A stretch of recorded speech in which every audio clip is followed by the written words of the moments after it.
Hey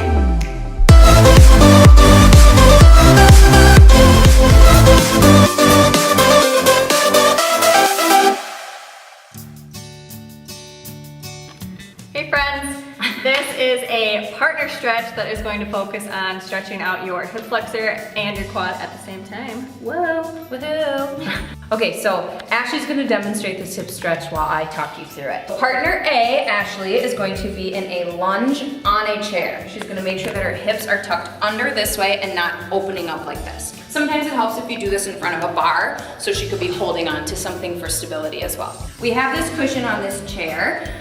One, so that it supports her leg, and two, you can keep adding cushions to it in order to make it higher and make it more of like a backwards over split with your vertical going this way if you choose to do so. So for this stretch, partner B, which is me, is going to take Ashley's leg and her opposite shoulder to make sure that she's staying square and push it in towards her just a little bit. I'm gonna hold this for about 30 seconds.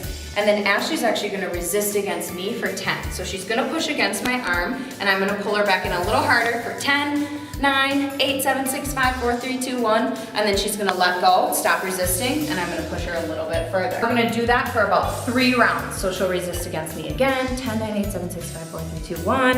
And then I'll push her a little bit further in. And so on for 3 rounds of this.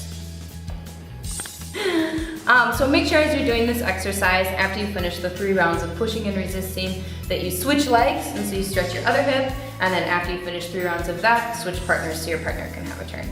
Also remember that the higher up that you stack on the chair, the more of a hip stretch that it will be, and the further that you push your partner in, the more of a quad stretch it will be. So push yourselves.